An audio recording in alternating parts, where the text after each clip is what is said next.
This video tutorial I will explain SQL injection. SQL injection is a code injection technique that might destroy your database. SQL injection is one of the most common web hacking techniques. SQL injection is the placement of malicious code in SQL statements via web page input. We will see the example now. Suppose assume we have a web page and in that we are asking user ID to the user. User will enter user ID in the text box, and based on the user ID enter in the text box, we will retrieve user information from the database and show it in the web page. So instead of entering only user ID, if user enters like this 105 or 1 equal to 1, then in the backend code we are getting the user ID from the request like this and formulating the query like this. Select star from users where user ID equal to 105 or 1 equal to 1. So like that query will be formulated. So when you execute this query against the user table, we will get all the records from the user table, not only the user related to 105. Suppose say the user table contains username, password and other personal information related to user, then the hacker will get all the information. Here you can see users table. It has 3 records, and I want to get the second record. Then I can use the first query. Select star from users where user ID equal to 2. So it will give only one record. So like we have seen the example, if you are adding along with the user ID or 1 equal to 1, then it will return all the records from the user table. Here you can see we got all the records from users table and along with username and password. So this is too dangerous. Now we will see SQL injection based on batch SQL statements. Most databases support batch SQL statement. A batch SQL statement is a group of 2 or more SQL statements separated by semicolons. Here you can see the example. The first SQL statement is select star from users where user ID equal to 2, and the second SQL statement is drop table users. Both statements together it is called batch SQL statement.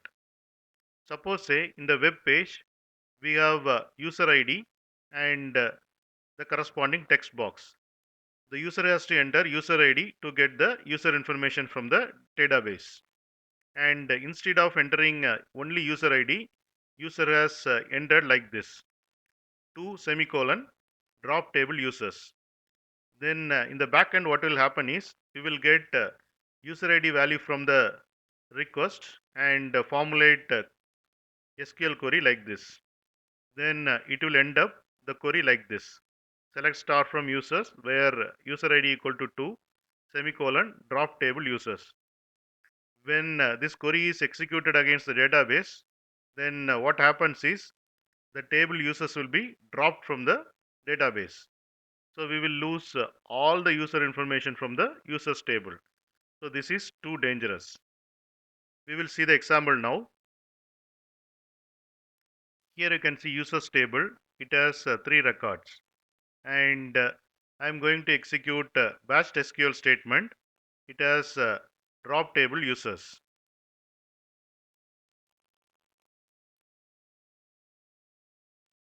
Refresh, and you can see the table users is dropped.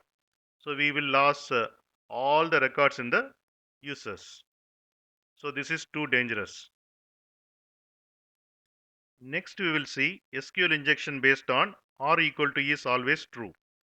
Suppose say we have a login page which asks username and password. User enters username in the text box and password in the text box. In the backend, we are getting username value and password value like this. And we are formulating the SQL using this step. And finally, we will end up getting this SQL. Select star from users where username equal to John Doe and the password equal to my pass. And when we execute this query, we will get details of this John Doe username. But instead of entering John Doe in username text box and password in password text box, if user enters r equal to in username and r equal to in password, then we will get this query. And when we execute this query, it returns all the records from user table. And if users table contains username and password and personal information of user, then the hacker will get all the information.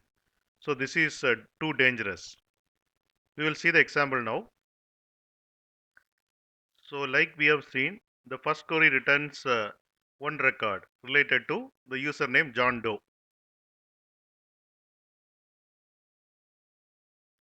And if we provide r equal to, then we will get this SQL. And if you see, it returns all the records from the users table. And it is too dangerous. Now we will see how to avoid SQL injection. To protect a website from SQL injection, we have to use SQL parameters. SQL parameters are values that are added to the SQL query at the execution time in a controlled manner. In Java, we have to use prepared statement with parameterized query like this. So if you use a prepared statement with parameterized query, it will avoid SQL injection. Instead of using a parameterized query, if we are using a concatenated query like this, then SQL injection is possible. And if SQL injection is possible, the hacker can get all the records from the particular table. So that is dangerous. Here you can see another example. Here we are using a prepared statement, but here we are not using a parameterized query. So SQL injection is possible. So we have to avoid using queries like this.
You can get Java source code link from the description of the video.